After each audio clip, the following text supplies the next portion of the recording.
네, 안녕하세요. 로열로더 투자전략가 로로쌤입니다. 자, 2020년 11월 16일 월요일 퇴근길 시황 시작하도록 하겠습니다. 자, 먼저 뭐 왕의 위안이라고 할 수 있겠죠. IT 투톱이 뭐 급등이 나오면서 삼성전자, 하이닉스 주도주들이 기환을 했습니다. 2,500포인트를 돌파했는데 코스피가 뭐 사상 최고치 돌파하고 뭐 3,000포인트 얘기도 나오고는 있습니다. 근데 올해는 어렵고 이제 내년에나 가능성이 좀 있지 않겠느냐. 뭐 아직 뭐 3,000포인트는 시기상조다 이런 의견들이 나오고 있는데 체크 한번 해보고요. 자, 아시아나 뭐 전일 다 말씀드렸던 이슈예요. 마일스 FTA나 뭐 아시아나 대한항공 관련된 이슈나 전일 말씀드렸던 부분인데 오늘 추가적으로 진행된 부분이나 관련주들 움직인 것들 확인해 보도록 하겠습니다.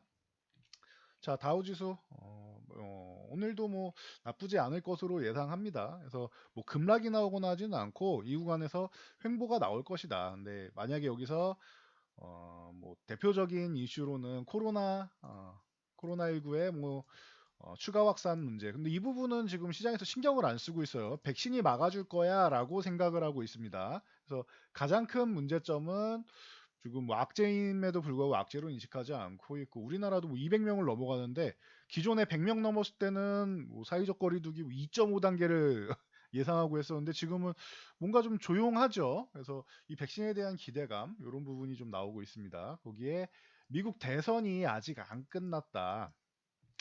미국 같은 경우는 음, 승자가 승리 선언을 하고 끝나는 게 아니고 뭐 개표 끝났다고 끝나는 게 아니고 패자가 내가 졌어 당신이 이겼어 하고 패자가 굴복을 해야지 패배 선언을 해야지 끝나는 구조인데 트럼프 대통령이 이 부분에 대해서 포기를 안 하고 있죠. 법정 공방까지 가면은 이제 내가 이길 수 있다라고 생각하는 것 같아요. 뭐 심야의 트윗에도 뭐 이제 뭐 내가 대선 이겼다라고 뭐 주장하는 이런 뭐 얘기를 하고 있는데 뭐 뉴스 가짜 뉴스로 봐야지 뭐 바이든이 승리한 거다 내가 이겼다 이렇게 얘기를 합니다. 그래서 참고 정도 하시면 될 것 같아요. 그래서 그런 뭐 특별한 이슈가 나와서 한 차례 상승 흐름을 이제 살짝 쉬게 만들어주는 지금 뭐 이평선이랑 이격도 있고 하기 때문에 이 부분에서 좀 휴식을 취하는 구간을 기간 조정으로 받고 있는데 뭐 가격 조정이 나면 그 정도 이슈가 있다라고 보시면 될 것 같습니다. 참고하시고요. 그래서 다우지수 뭐 나스닥 오늘도 저는 나쁘지 않을 거라고 봐요. 돌바락제만 나오지 않으면은. 그래서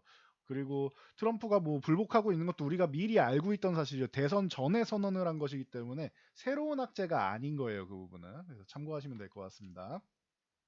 자, 나스닥 같은 경우 12,000포인트 도전한 후에 이틀 연속으로 해서 이제 하락이 나왔고 21선 지지력 테스트 나오면서 아래 꼬리를 예쁘게 달았는데 이제부터는 이제 반등이 좀 나와줘야 됩니다라고 말씀드렸죠. 제일 좋은 건 12,000포인트를 넘어가는 것, 넘어가지 못하더라도 한번 두들기고 다시 쉬는 게 좋습니다. 여기서 바로 내려오는 것보다는 21선이 이제 꼬리를 말아 올리기 시작했기 때문에 12,000포인트를 한번 도전 혹은 돌파 시도 정도는 해주는 게 그 다음에 돌파하더라도 바로 돌파하면 제일 좋고 그 다음에 돌파하더라도 이게 긍정적으로 작용할 수 있다. 참고하시면 될 것 같습니다. 자, 중요한 거는 우리 증시다. 근데 우리 증시도 이제 박스권을 돌파했다라고 말씀을 드렸죠. 박스권 이론에 따라서 최소 목표치가 2650인 거고 이게 올해 안에도 가능성은 보이는데 일단 뭐 내년까지 밀리던 올해 안에 돌파하던 일단은 2650은 기본이고 여기서 플러스 알파로 얼마나 더 가느냐가 관건이라고 말씀드렸어요. 이 부분에 대해서 삼성전자가 살아나기 시작하면 IT 투톱이 살아나기 시작하면은 지수가 더 강해지고 이 돌파에 대한 신뢰성이 올라간다라고 말씀드렸는데 최근에 삼성전자 외국인 수급 엄청나게 들어오고 오늘 하이닉스도 뭐 급등하는 모습 보였죠. 그래서 IT 투톱 왕의 기한이 나왔다라고 표현하면서 지금 시장이 강력한 모습을 보이고 있습니다. 기존에 기관이 좀 과도한 매도를 보이고 있다. 브레이크가 고장난 것처럼 매도를 좀 보이고 있다. 경기 부양책이 좀 나올 줄 알았는데 지연되면서 대선 이후로 밀리면서 브레이크가 좀 고장난 모습이었다라고 말씀을 드렸죠. 그리고 그 고장난 브레이크 때문에 좀 과하게 밀린 부분에 대해서는 빠르게 회복될 것이다. 오히려 적당히 원하는 만큼 밀린 다음에 반등이 나오면은 그 정상적인 흐름이 나오는데 과하게 이렇게 밀리면은 오히려 반등도 더 세게 나온다라고 말씀드렸어요. 해서 참고하시면 될 것 같습니다. 그동안 눌려있던 좀 울분을 토해는 듯한 그런 움직임이 시장에 표출되고 있습니다. 그리고 다음 대장주는 역시나 또 소부장 기본이라고 말씀드렸고 순차적으로 올라갈 텐데 소부장 뭐 그리고 5G 그리고 바이오 쪽에서는 이제 다른 쪽 쪽보다는 안정적으로 보는 게 좋다라고 하면은 바이오시밀러 쪽이 제일 그래도 안정적이지 않겠냐. 실적이 뒷받침되는 쪽이 안정되지 않겠느냐라고 말씀을 드렸죠. 그래서 참고 정도 하시면 되고, 자, 코스닥 같은 경우 자, 상승을 보였지만 그래도 코스피만큼 멋진 모습은 못 보여요. 왜냐? 지금 수급적으로 코스피에 먼저 발을 담그고, 그리고 코스피 이사할 때도 우리가 큰 가구를 배치한 다음에 그 다음에 조그만 중간 가구, 작은 가구 이렇게 배치한다라고 말씀드렸어요. 그래서 큰 가구라고 하면은 코스피 대형주를 뜻하고 그 다음 중소형주, 그 다음 개별주를 얘기합니다. 당연히 큰 작업 먼저 움직이는 거죠. 그래서 코스피에 먼저 수급이 이렇게 좋아지는 거는 좋은 거다라고 말씀드렸고, 그리고 코스닥 같은 경우도 오늘은 뭐 섭섭치 않게 외국인들과 기관이 뭐 양매수를 했습니다. 뭐 어느 정도 신뢰성이 있는지 좀 봐야겠지만, 코스닥도 수급이 양호했다. 그리고 외국인들이 선물을 좀 매도한 거 아닙니까? 기관도 매도했는데라고 말씀하시는 분들이 있을 수 있는데, 뭐 매도한 건 아니죠. 267계약이면은 매도도 아니고 매수도 아닌데, 이게 장중에는 4,000계약 매수하고 있던 걸 한 2,000계약 정도로 줄여놨는데, 이 부분을 기관에서 마지막에 동시효과 들어가면서 하락 포지션을 이제 더 이상 들고 가고 싶지 않다라고 말씀을 드렸죠. 기관도 하락 포지션을 계속 들고 가면 이 부분에서 손실 나는 걸 다른 쪽으로 메꿔야 되는 거니까 이 선물에 대한 부분을 고의적으로 청산을 하고 있습니다. 기관 쪽에서는. 그러니까 참고 정도 하시면 될 것 같아요. 그래서 요 정도까지 보시면 프로그램 영향력으로 이제 매도 나온 부분에 대해서 빠르게 뭐 청산을 해나가고 있다. 기관에서. 그래서 이렇게 보시면 될 것 같습니다. 기관도 하락 포지션을 들고 가려고 하지 않고 외국인은 코스피 주식 최근에 굉장히 매수가 강력하다. 그리고 선물도 상승 포지션을 추가적으로 꾸준히 구축하고 있다. 그리고 여기 콜옵션까지도 상승 포지션을 구축하고 있고, 풋옵션은 하락 포지션인데, 풋옵션도 보통은 하락 포지션을 넣어서 만약에 상승하면은 주식과 선물 그리고 콜옵션으로 수익을 보고, 콜옵션 매수하면 이건 손실 아닌가요? 네, 버리는 거예요. 이거는 손실을 보더라도 나머지 이 세 가지 큰 분야에서 주식과 선물이라는 큰 분야에서 수익을 크게 보고, 뭐 콜옵션 같은 경우는 이건 보너스 개념으로 보고, 그리고 나서 만약에 돌발악재에 대비해서 풋옵션 매수해 놓은 거를 버리는 전략. 그래서 프로텍티브 풋 전략 같은 경우를 뭐 구성할 수가 있는데, 뭐 콜옵션 같은 경우도 반대로 콜옵션을 매도해 가지고 버리는 이런 커버드 콜 전략, 뭐 중간에 한번 청산기에는 잡겠죠.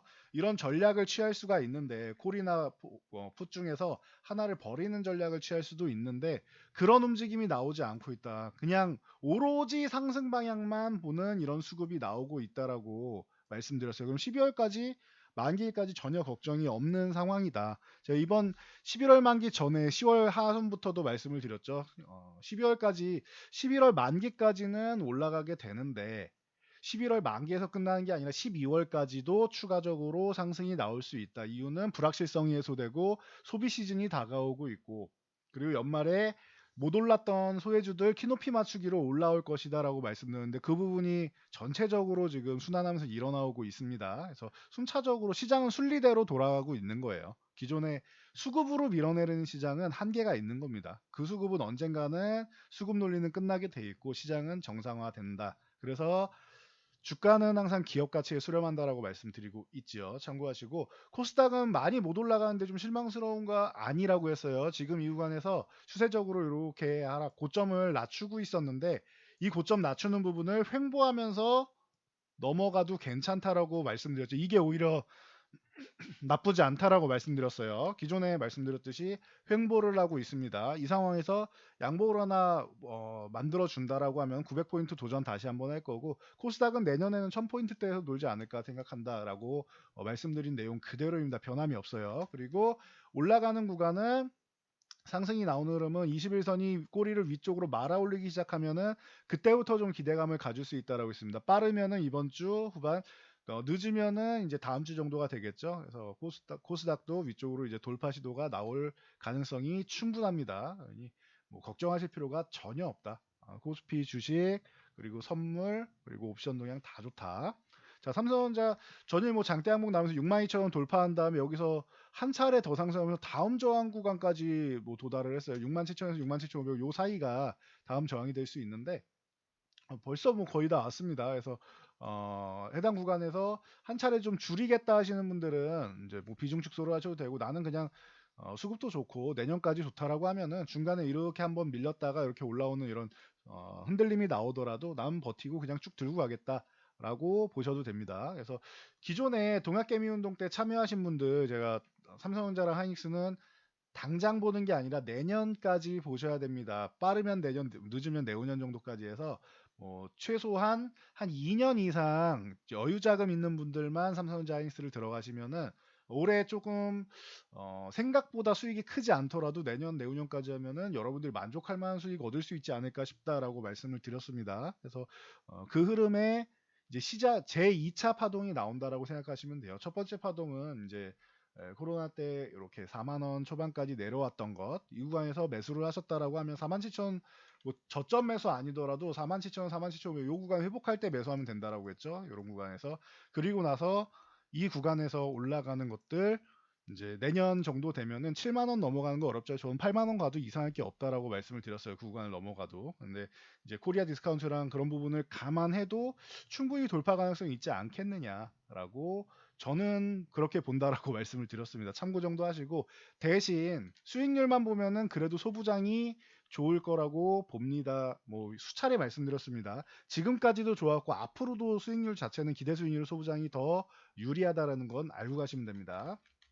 그래서 주식을 잘 모르시는 분들이야 그냥 들고 가셔도 되고 아니다 싶으면은 뭐 소부장 쪽으로 매매를 하시는 것도 방법이 될 수 있습니다. 나는 수익률을 단기적으로 끌어올리고 싶다라고 하시면은 그래서 SK하이닉스도 오늘 그동안 눌려있던 울분을 토해내면서 9만 원 이제 넘어가야 됩니다라고 뭐 어제도 말씀을 드렸는데 앞에 두고 있다. 못 넘어가면은 여기서 한번 줄여야겠지만 넘어가면은 뭐 홀딩하는 거죠. 근데 오늘 굉장히 뭐 멋진 모습을 보였죠. 거의 뭐 10% 가까운 모습을 보이면서 10만 원 코앞입니다. 그럼 여기서는 이제 10만 원 다 왔으니까 단위적인 저항을 받을 수 있습니다. 그래서 내일 이제 10만 원을 돌파해서 안착하면은 그러니까 돌파한 다음에 넘어간 다음에 여기 10만 원에 10만 원 넘어간 다음에 이탈하지 않고 여기서 유지를 해주는 거 10만 원 위에서 유지를 해준다. 10만 원대를 유지한다. 보유 10만 원을 다시 한번 이탈한다라고 하면 비중을 좀 줄이면서 뭐 조정 구간에 대비하는 것도 방법이 될 수 있습니다. 그래서 종목이 나빠서 조정을 받는 게 아니에요. 단기적으로 빠르게 올라왔기 때문에 그리고 실제적으로 올라온 거는 요 78,000원 뭐 7만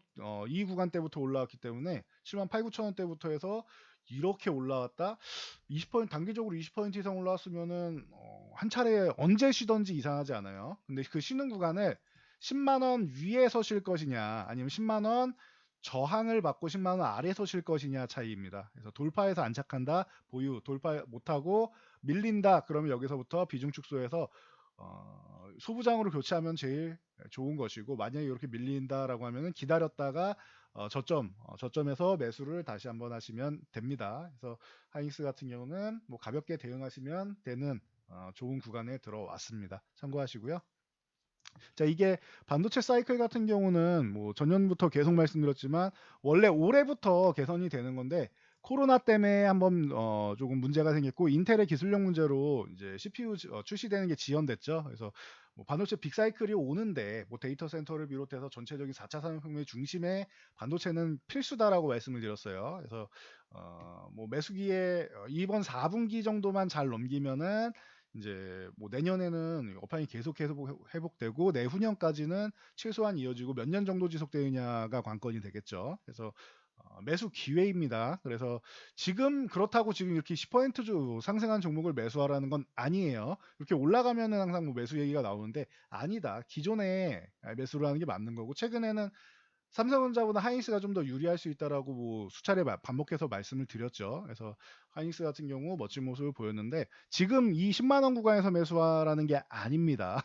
그래서 지금 구간은 바닥에서 지금 이제 막 출발하고 있는 소부장 비메모리 관련주 쪽이 기대 수익률이 더 높다라는 거 알고 계시면 되고 저는 뭐 계속 반복해서 말씀드렸듯이 뭐 이런 뭐 테스라던가 뭐 이런 종목들도 벌써 다 왔죠. 고점 뭐 27,500원 돌파해서 3만 원까지 두들기고 있고 이미 벌써 올라왔죠. 테스도. 그리고 뭐 유진테크 어제 뭐 다 말씀드렸던 종목입니다. 그래서 이런 종목들도 벌써 전고점 부분까지 다 올라와 있고 뭐 ENF 테크놀로지라든가 뭐 등등 전체적인 종목들이 다 좋은 모습을 보이고 있다. 그러니까 바닥에서 올라오는 종목들 이런 종목들을 출발 시기에 잡아 놓으시면 됩니다. 참고하시고요. 자, 한진칼 뭐 아시아나 뭐 어제 뭐 말씀드렸으니까 뭐 간단하게 짚고 넘어갈게요. 산업은행이랑 오늘 해서 1조가 아니고 8천억 정도로 계약을 체결하기로 했다라고 합니다. 그래서 뭐 삼자 배정 뭐 유증으로 5천억, 교환사채로 인수해서 3천억 해서 뭐 이런 방향으로 가겠다라고 하니 뭐 참고 정도 하시면 될 것 같아요. 그래서 이 효과가 뭐 한진칼이랑 대한항공 이사회에서 인수하는 걸 결의했다라고 하는데 문제는 뭐냐? 뭐 KCGI 반도 이 주주연합 쪽에서 아니 그러면은 저쪽에다가 산업은행 쪽에다가 해서 우호 지분 만들려고 하는 거 아니냐 너네. 예? 우리 지분 경쟁하고 있는데 우호 지분 외부에서 끌어오지 말고 그렇다라고 하면은 증자를 우리가 받겠다라고 얘기하고 있어요.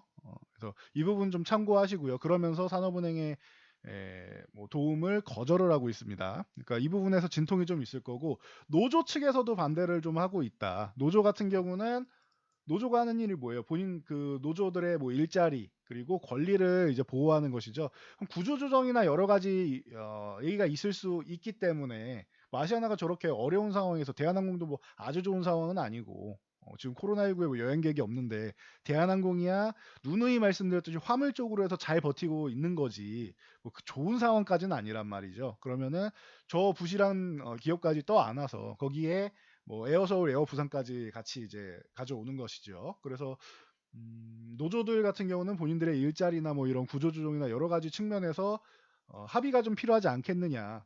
우리는 그냥 일단 무조건적인 인수는 반대한다라는 입장입니다. 그러니까 이 반대 급부를 이겨내는 것도 중요할 것 같습니다. 참고하시고요. 그래서 뭐 한진칼, 뭐 아시아나항공, 뭐 대한항공 뭐 다 전체적으로 상승하는 모습 보였고 추격 매수하지 말라고 말씀드렸어요. 한진칼 같은 경우도 오늘 뭐 고점에서 괜히 잘못 물렸으면은 85,000원 이탈하면서 쪼르륵 밀려서 하루 만에 뭐 당일날에도 한 10%는 뭐 10% 이상 손실 볼 수 있는 이런 상황이죠. 그래서 추격 매수하는 건 아니다라고 말씀드렸고요.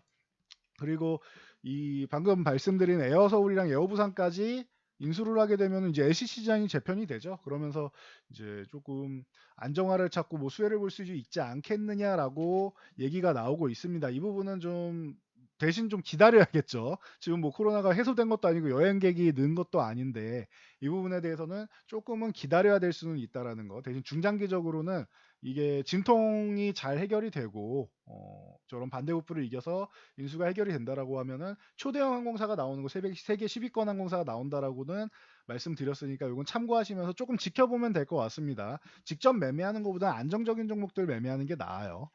리스크도 분명히 존재하기 때문에 이렇게 급등했을 때 추격 매수하지 않는 것은 중요하다. 알고 계시면 되고요.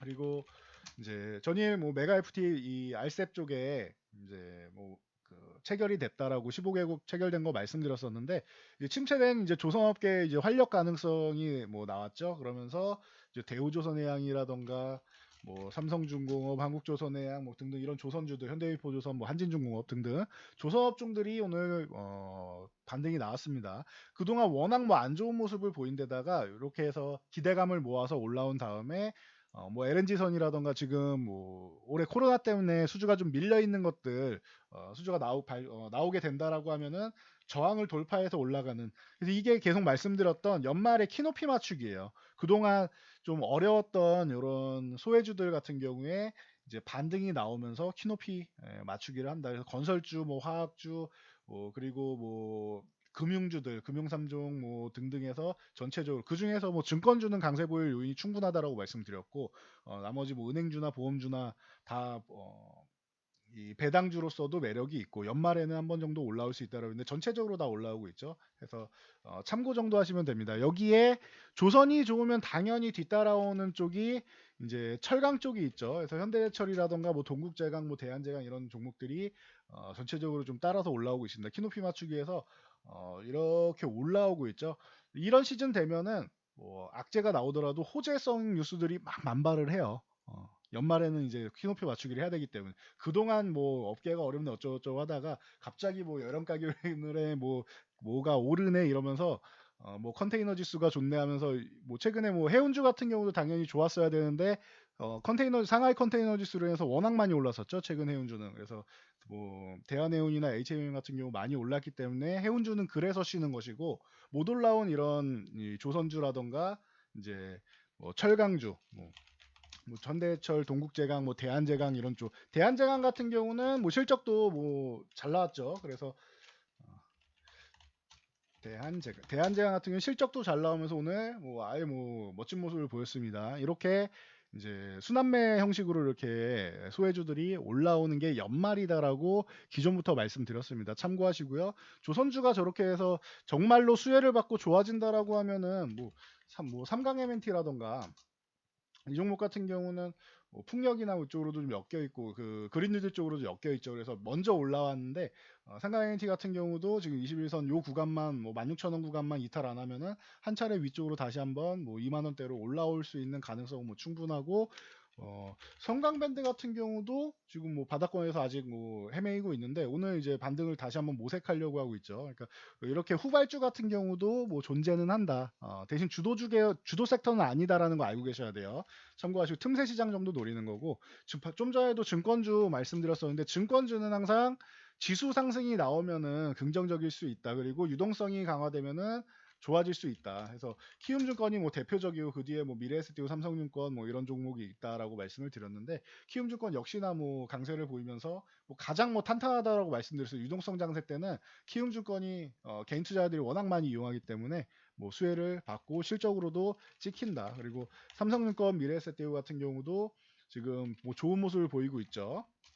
그리고 여기에 하나 더 추가하면은 이제 한국금융지주 같은 경우도 이제 슬슬 올라오고 있는데 미리 한 차례 올라왔었는데 이게 뭐냐 카카오뱅크 뭐 지분 문제가 있기 때문에 카뱅이 상장한다라고 하면 그 이슈가 있을 때마다 올라옵니다. 그래서 좀 별개의 이슈까지 함께 있기 때문에 뭐 한국금융지주 같은 경우도 여러분들이 같이 한번 볼 수 있는 종목이 아니겠느냐라고 기존에도 반복해서 설명드렸습니다. 네, 참고하시고 또 한번 짚고 갈게 건설주도 좀 전에 말씀드렸죠. 건설주화학주 쪽도. 그래서 건설주 GS건설 같은 경우 28,000원 여기 돌파하면 한 차례 시세를 줄 텐데 어디서 이제 정리하느냐 그게 관건이다라고 말씀드려. 저는 이제 건설주 쪽은 뭐 내년에는 뭐 호황이 나온다 뭐 이런 얘기가 나오고 내년에는 호황 아니면은 좀 이제 좀 업황이 회복되고 플랜트 쪽도 좀 개선되지 않겠느냐라는 얘기가 나오고 있어요. 뭐 자연스러운 거죠. 당연한 거고요. 그래서 GS건설 그리고 삼성물산 뭐 삼성물산은 뭐 지배구조 이슈까지 있으니까요.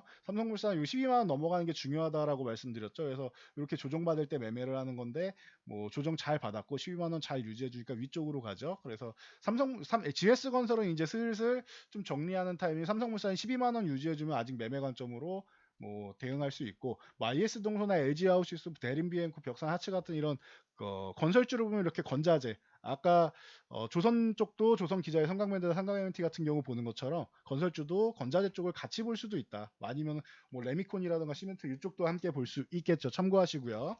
그리고 최근에 화학주 말씀드리면서 좀 중소업체로는 그냥 이수화학 같은 경우 보면 됩니다. 추격 매수하지 말고 좀 쉴 때만 보면 됩니다라고 말씀드렸는데 이때도 말씀드렸죠.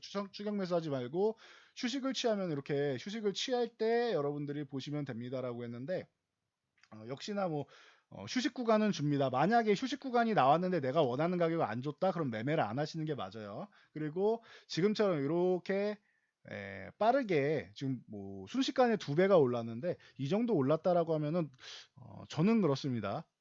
빠르게 추세적으로 계속 가면 괜찮은데 빠르게 올라온 종목의 경우는 저는 한 차례는 좀 수익 실현하고 차라리 다른 종목을 보는 게 나은 것 같아요. 이게 더 올라간다고 해도 내 종목이 아닌 것이고 그리고 만약에 여기서 조정을 받으면은 수익 실현 한 차례 했으니까 나는 편안한 거죠. 그래서 더 올라가는 부분에 대해서 불안하다 하시면은 절반만 매도하면서 보시면 되겠죠. 일단 절반이라도 매도하고 수익을 좀 챙기면서 보실 때가 됐어요. 이소학 뭐 감사 인사 표시하는 분들 많은데 뭐 축하드리고요.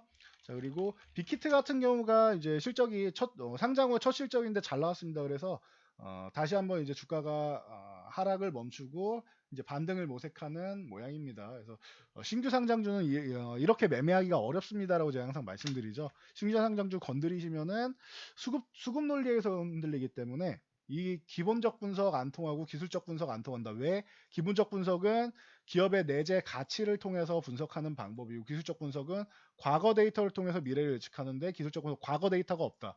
앞에 없잖아요. 이게 첫 캔들이잖아요. 그럼 앞에 데이터가 없는데 뭘로 분석을 합니까? 기술적 분석 불가능하다. 기본적 분석, 기업의 가치로 내재 가치를 통해서 뭐 성장성이나 이런 부분을 밸류를 매겨야 되는데 그 부분보다는 신규 상장 때는 수급 논리에 의해서 움직인다. 그러니까 여러분들이 매매하기가 여러분뿐만 아니고 기관 투자자들도 매매하기 어려워해요. 이수급 쪽에서 가장 뭐 강력한 위력을 발휘하는 투자자들도 어려워하는데 여러분들이 뭐 이분들보다 더 많은 돈을 가지고 있을 수는 없잖아요. 기관이나 외국인보다. 그렇기 때문에 수급 논리에서 움직이는 종목들은 가급적이면 피하는 게 좀 유리할 수 있다라고 생각하시면 돼요. 이 수급이 특정 방향으로 정해진 수급이면 괜찮아요. 근데 여러분들이 어떻게 정해졌는지 모르잖아요. 이게 산업 동향으로 분석되는 게 아니니까. 과거 데이터를 통해서 분석도 안 되고 기업 가치를 통해서 분석되는 것도 아니기 때문에 여러분들이 생각할 수는 없어요. 그 내부 자료를 통해서 해야 되는데 내부 자료를 유출할 수는 없겠죠, 여러분들께. 그러니 이런 부분에 대해서는 여러분들이 내 영역이 아니구나라고 생각하시는 게 저는 맞다라고 봅니다. 그러니 안전적으로 투자하시는 게 좀 더 낫지 않나 싶습니다.